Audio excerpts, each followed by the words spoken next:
Hello everyone and welcome to my channel. This is the 12th part of What If Deku Had a Robot Wolf. I hope you enjoy. Link to the original story and author in the description. Chapter 12, Battle Trial Part 1. The students of 1A and May woke up excited the next morning, as today was their first proper day of school. And with a quick breakfast consisting of leftover pizza, they ordered a bit too much. They were all ready for their first day.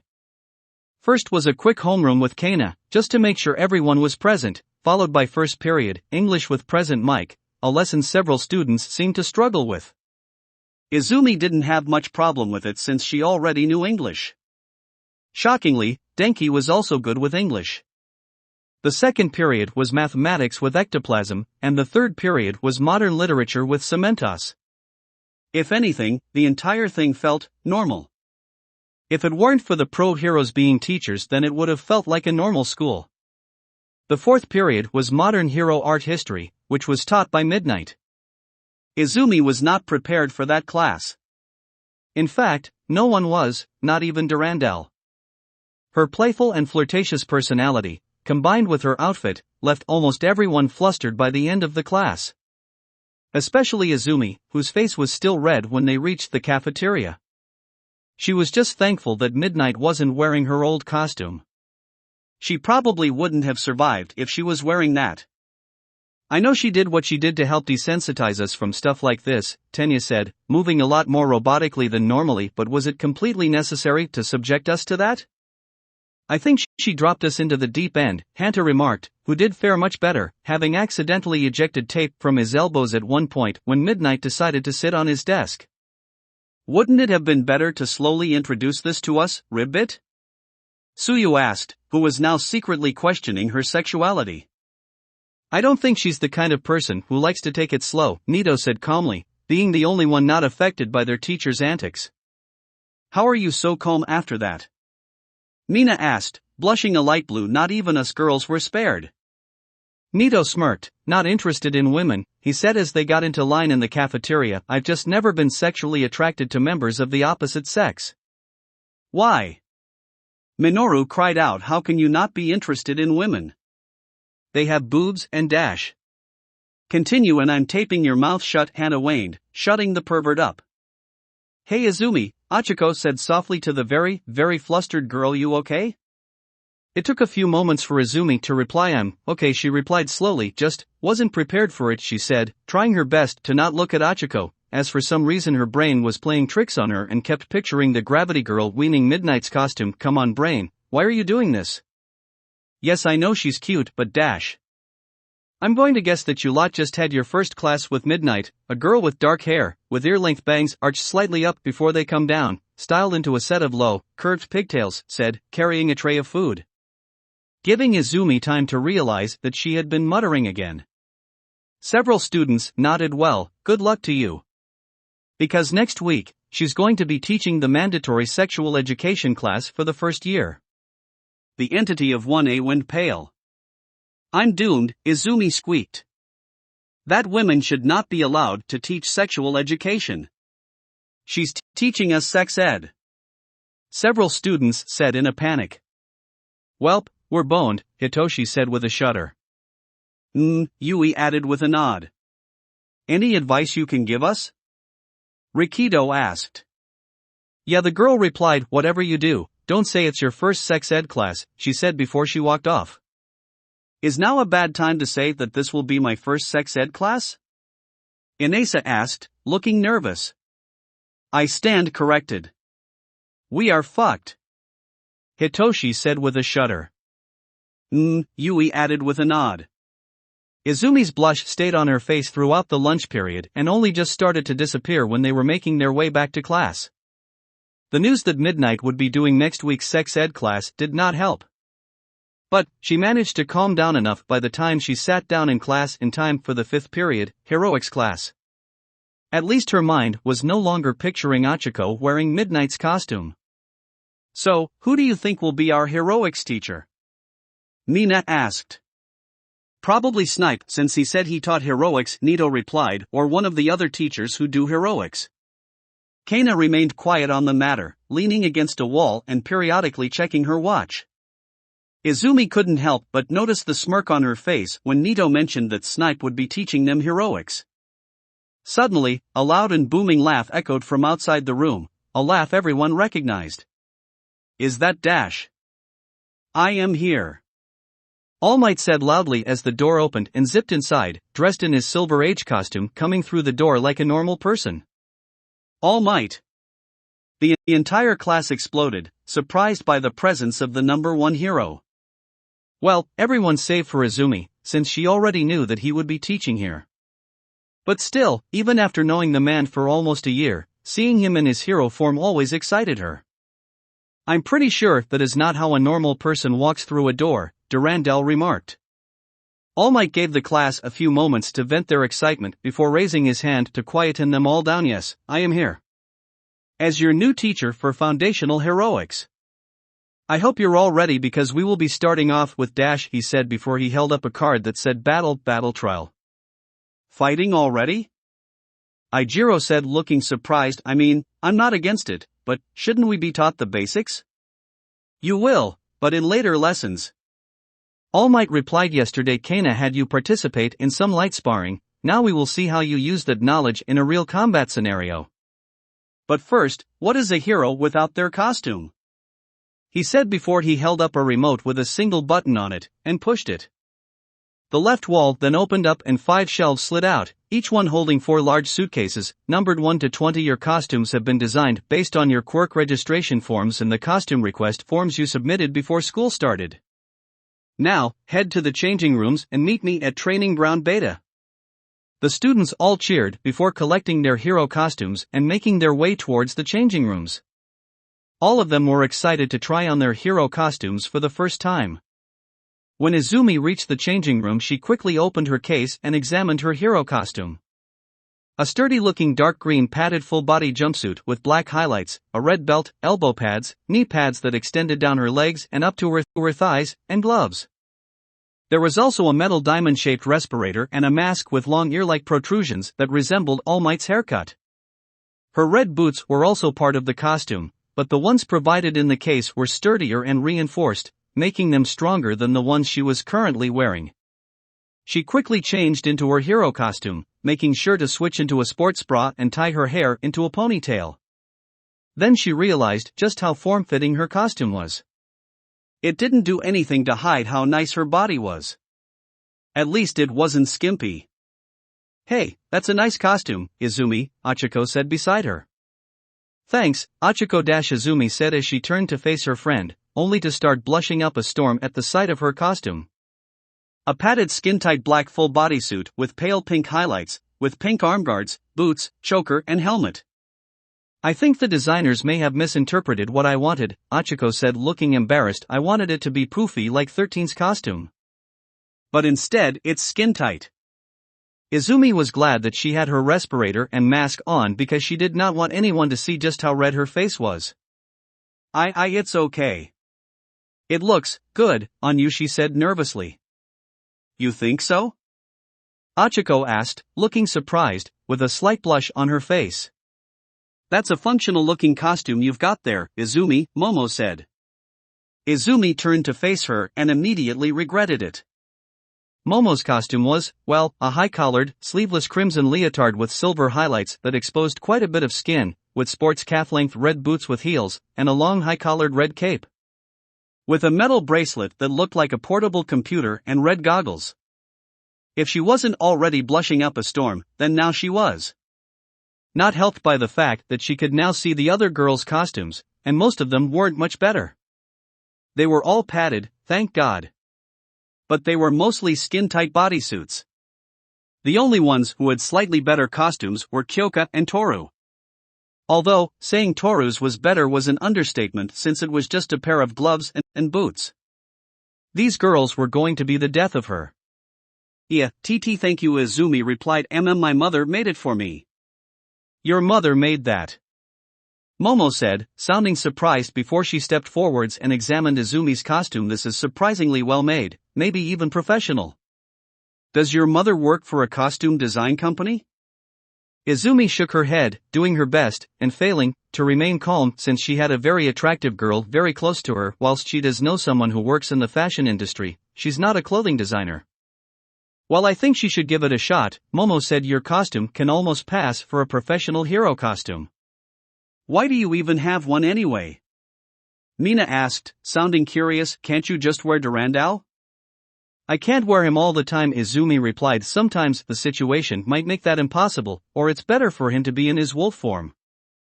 Sometimes you don't want to be running around in a suit of power armor, Durandal added, before turning towards Toru. Also Toru, you might want to rethink your costume. What? Toru asked, sounding confused. Why? Because there exists items, equipment and quirks that can be used to see you, Durandal replied. You reflect light, but you still produce heat. Stuff like thermal imaging cameras can still see you, which I have, among several other types of vision that can also see you. And you can bet your arse that there's someone out there with a quirk that can see you. Oh, shit. I didn't think of that, Toru said, sounding embarrassed. Did the company making your costume provide any alternative suggestions? Momo asked. The one doing mine recommended they DNA encode my outfit so that it works with my quirk. It allows me to make items through my clothing without breaking it. If they did that, why is it still so skimpy and offers zero protection? Izumi thought. No, Toru said, leaving everyone unsure if she was shaking her head or not.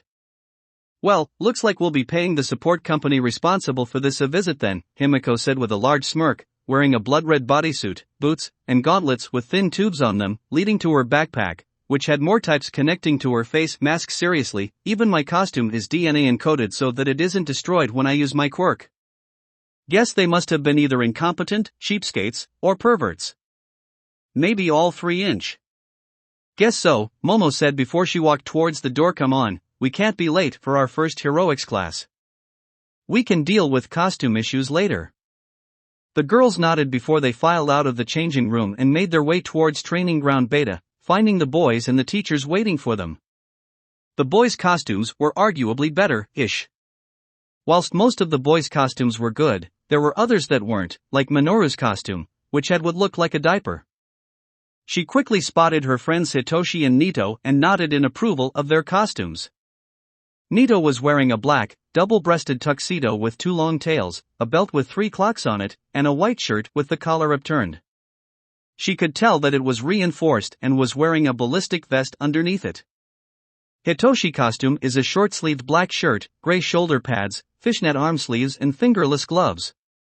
His pants are also black, with purple rings around the bottom, with mini speakers on each end, and white boots with purple tips.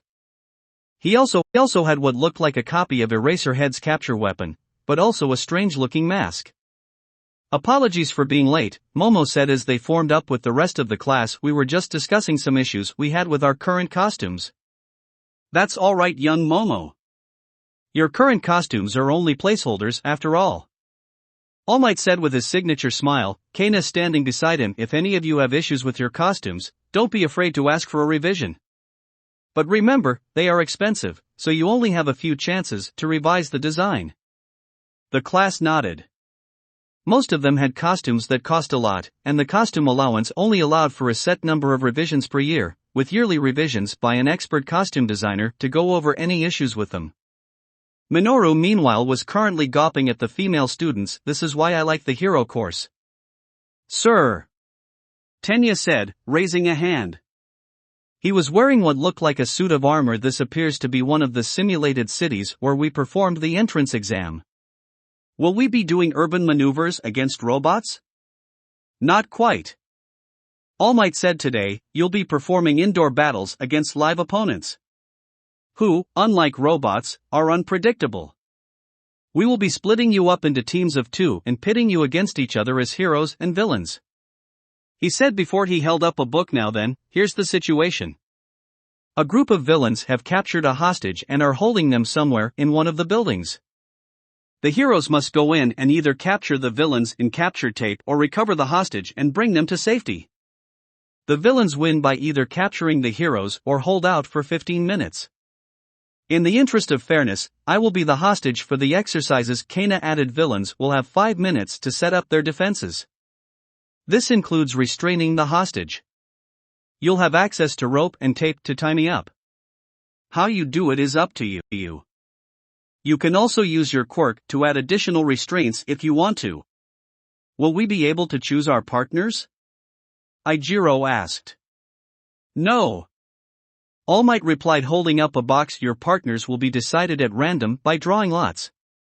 You have no idea who you'll be working with on the field, Kana added. Sometimes you'll be working with a hero who you're unfamiliar with, so it's best to learn how to get along with anyone, even if your quirks don't match up. Now, everyone come forth and take a card. Each one has a letter indicating your team. The class formed a line and one by one took a card from the box All Might was holding. Once they were all done, All Might called out each letter and the people who had that letter on their cards came forward. Team A, Momo Yayorozu and Achiko Uraraka. Team B, Nido Monoma and Yui Kodai. Team C, Tenya Ida and Koji Koda. Team D, Toru Hagakure and Hanta Siro. Team E, Hitoshi Shinso and Fumikichito Koyami. Team F, Izumi Midoriya and Tsuyu Ajui. Team G, Rikido Sato and Minoru Mineta. Team H, Inase Yarashi and Himiko. Team I, Kyokajiro and Denki Kaminari. Team J, Mina Ashido and Ijiro Kirishima. There you have it, our 10 teams have been decided. All Might said. Now, to pick the teams for the first match, he said before he pressed a button on a remote control. 2 holographic screens then appeared next to him with letters on them. Hero team will be Team F, and the villain team will be Team A. He said, both teams follow Kana to the building, the rest of you, follow me to the observation lounge. Whilst the rest of the class followed All Might, Achiko, Momo, Tsuyu, Izumi and Durandal followed Kana towards the testing site. A simple 5-story building. Izumi was glad Momo's costume had a cape, as it meant it hid most of her body. Which didn't help much since there was still Achiko and Tsuyu. Alright you 4, your 5 minutes start the moment Team F enter the building, Kana explained as she passed both teams a communication earpiece and capture tape. Use that time carefully, as planning is an important part of being a hero. Durandal has already been given the hero team's frequency, so you won't have to worry about not being able to communicate with him, she said before she waved to Team A to follow her into the building. Once Team A was gone, Izumi turned towards Tsuyu. Okay, Tsu. I'm going to say this now, I'm glad we're heroes for this. If the team's roles were reversed, we wouldn't be able to win. Not against Momo. Yep, Tsuyu replied, resting a finger on her chin. Since she's been trained by her father, she's going to be very dangerous in close quarters. And she can make almost anything. I think our best strategy will be a hit and run. Get in, grab the hostage, and get out. Izumi nodded. Exactly. We're going to have to be careful when engaging them, she said. Durandal, can you see them on thermals? Yep, I'm tracking them now, Durandal replied. No doubt they know I'm tracking them, since I did say I had thermal vision earlier. They're probably going to find a room and bunker down in it, Izumi said, and thanks to Momo's quirk, she can add stronger restraints to the hostage, maybe even weights to make carrying her harder. She'll be able to fortify the room too. Well, looks like we have our work cut out for us, Ribbit, Tsuyu said. I suggest you prioritize getting the hostage out whilst Durandal and I distract them, Izumi said. We win as long as we get the hostage out and away safely. Tsuyu nodded. Before were a few moments of silence. She then turned towards Izumi. Just to let you know, I tend to be blunt since I can't express emotions very well. So I'm just going to say it. You know what happened to me, don't you, Ribbit? Izumi let out a shocked gasp before sighing. I think so. Mutator, wasn't it? She asked somberly. Tsuyu nodded. Yep. My family and I were visiting Tokyo when Mutator attacked. Whilst my family was unaffected, I got separated from them and ended up inside the affected area, Ribbit, she explained. I was pulled out before I could mutate too much. All that happened to me was growing an additional pair of arms and improvements to my hearing, nothing else, Ribbit. Izumi frowned. Mutator was a villain from 8 years back whose quirk allowed him to emit a gas that caused those with mutation and some transformation quirks to mutate. Mutator included, since his quirk was a mutation type. So he went out with a bang, going to the busiest part of Tokyo and unleashed his quirk. Hundreds died in one of the worst villain attacks on Japan, either from being mutated into horrific enraged abominations, or killed by the monsters he created.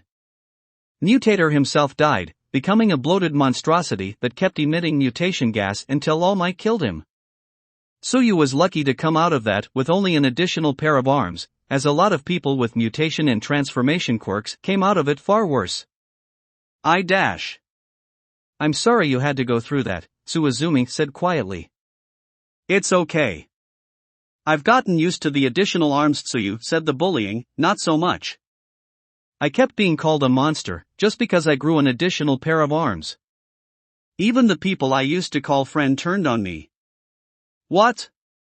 Izumi spat. Why would they do such a thing? They were your friends, they should have helped you, not turned on you. You don't think I'm a monster? Tsuyu said, sounding surprised. Why should I? Izumi said. It's not your fault you were affected by someone's quirk that caused you to mutate slightly. Besides, you're a cute, adorable frog. Why would I? She said before her brain caught up with what she was saying and started to blush. Why did I just say that? Why you think I'm cute? Tsuyu said, blushing slightly. Well, Izumi muttered, not able to say much due to All Might coming to the rescue. And begin. The number one hero's voice boomed across the field. Bisexual disaster later. We got a hostage to rescue. Durandal shouted. Right. Izumi and Tsuyu said with a nod, the task at hand distracting them from the previous conversation. Now was not the time to be worrying about cuteness, they had a hostage to rescue. Durandal, lead the way. Izumi ordered, her mechanical friend leading the way towards the room where the villain team was held up in. Strangely, there weren't any traps on the way to slow them down. As predicted, Momo and Achiko had barricaded themselves inside one of the rooms, one that only had one door, with the only other ways being the 3 windows, with the main door being barricaded by a metal wall. Well, I knew they were barricading themselves in, but I didn't think they were going to go all Rainbow Six on us, Durandal remarked as he and Izumi examined the barricade, keeping their distance from it and their voices low, just in case their opponents were listening in. There's no way I can punch through this, Izumi said quietly. 5% is not enough to get through that. I'm back, Ribbit, Tsuyu said as she hopped over to them, having just gone outside to check on the windows. Windows are barricaded as well, but the barricades are wooden, so we should be able to smash through it. Yeah, you might have to do that yourself, Izumi said. I don't handle heights well. I'm not scared of heights, I just have a fear of falling. Ah, I see, Tsuyu said. Well, guess I'm the one breaching through the windows. I can use that to get the hostage out. But I will need a distraction, Ribbit. And we can't provide one unless we can find a way into that room, Izumi said with a frown. If we have a rocket, we could use the rocket launcher to blast our way through it, Durandal remarked, and before you know, Momo did use a cannon. But you can only use that in armored. Izumi said before the rocket launcher folded out of Durandal's back. I can use the MIWR when in wolf form, but only the rocket launcher, Durandal said. The anti-armor pistol and combat whip are unavailable to me in this mode. The what? Tsuyu asked. The MIWR, or multi-integrated weapon replicator, Izumi replied. It's one of Durandal's features, but I didn't tell anyone about it since I'm still not sure about using it. But it would cause a distraction and allow us to enter. If we had a rocket. She said before Tsuyu belched, followed by her tongue coming out holding a rocket. Ribbit, Tsuyu said before she loaded the rocket into the launcher. I can swallow items and store them inside my stomach. And you just so happen to have a rocket in there? Izumi asked, looking slightly worried. Yes, Tsuyu replied bluntly. Now, where's the hostage? Laying on the ceiling on the right side, Durandal replied, not bothering to get into Tsuyu's stomach contents and why she had a rocket in there at the moment. I think Achiko may have used her quirk on her. One of them, probably Momo, looks to be holding something, probably a gun. Both Achiko and Momo look to be taking cover behind a pillar away from the windows, so they're probably expecting us to come in that way. So we come in from the rear, distract them, whilst you get the hostage out, Izumi said. With any luck, Durandal and I can distract them long enough for you to get the hostage out. Got it. I'll get into position then, Ribbit, Tsuyu said before she rushed off towards the windows. Once she was gone, Izumi crouched down next to Durandal. You distract Achiko, I'll deal with Momo. Durandal nodded as he prepared to fire in the hole. He said quietly over comms before firing. The rocket hit the target wall and sent dust and debris everywhere. They waited a few seconds before moving, rushing forwards through the smoke. Both Momo and Achiko were on the ground, with Momo in the process of getting back up. Kana was still laying against the wall, tied up and roped with tape over her mouth. Izumi maintained her momentum, charging towards Momo and raising her leg with the intent to bring it down onto her chest. But, when she brought her heel down onto Momo's chest, the air was not kicked out of her lungs. In fact, the kick didn't affect her at all. With a confused look, Izumi looked down and gulped. The area on Momo's chest she had kicked had turned a deep, dark black. So, what was your plan for what you would do after you kicked my chest? Momo asked with a smirk as her skin returned to its normal color. Oh fuck me, Izumi whimpered, realizing just how fucked she was. Later, Achiko shouted as she touched Durandal and kicked him into the ceiling, only to then realize the implications of her words, her face turning bright red. That wasn't, I didn't mean, she sputtered as Momo and Izumi looked at her. The horrified and bright red look on Izumi's face was hidden behind her mask and respirator. She was so glad she had that, as it meant no one could see how embarrassed she looked. Another thing she was glad for was that no one had any mind-reading quirks, because then someone would probably find out how close she came to saying okay. Wait, what the fuck is up with me?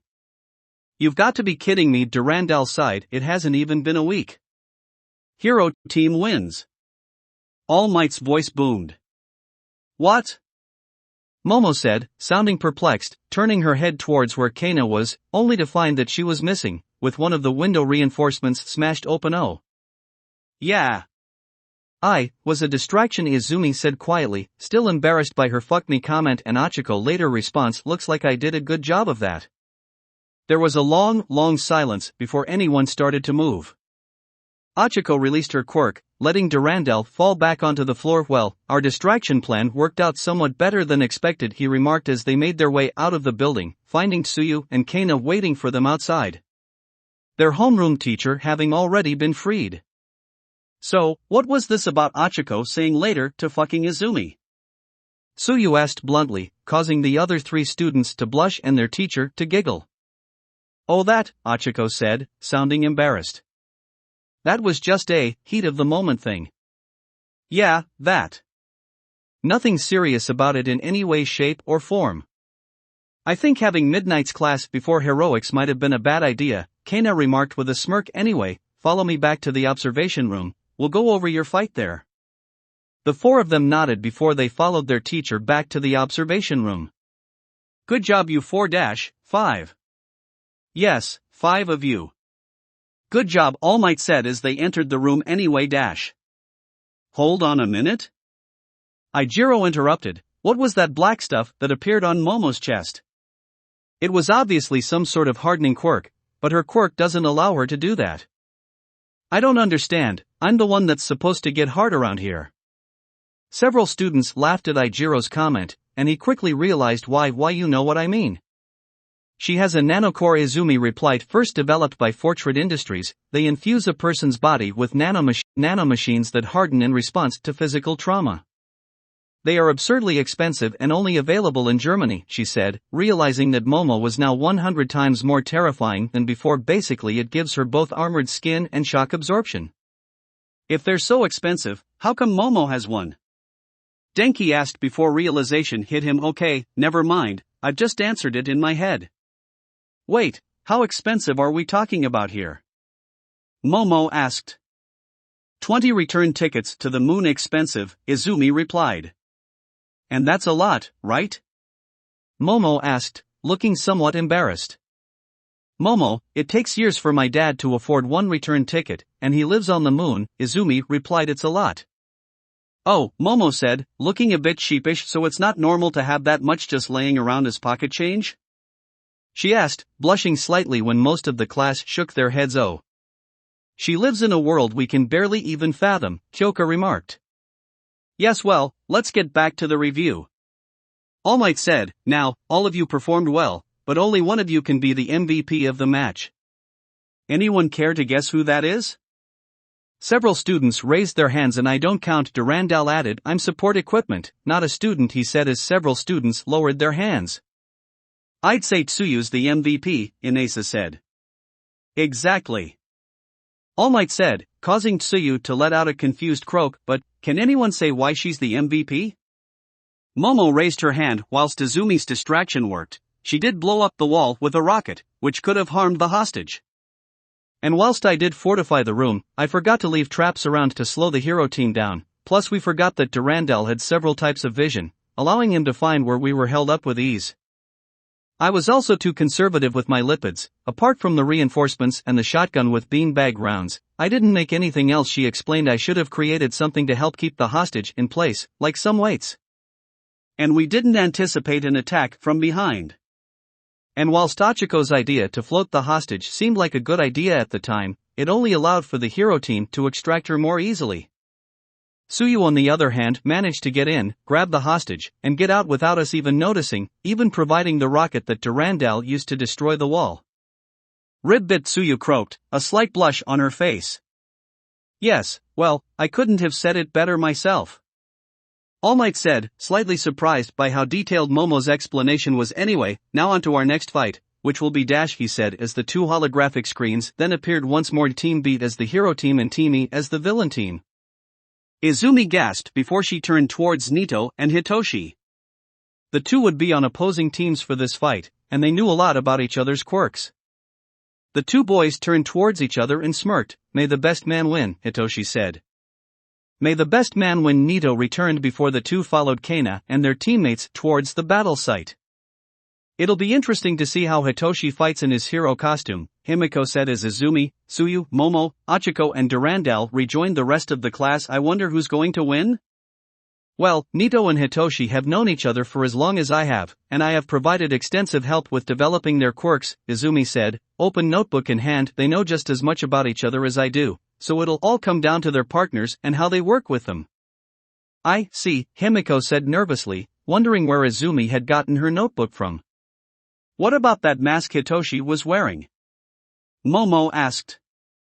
I don't know, Izumi replied. I know he was training with a copy of Eraser Dash, she said before she froze, remembering that one of the teachers, Shota Aizawa, had capture tape around his neck and shoulders. Oh crap, I thought a pro hero was like my old teachers.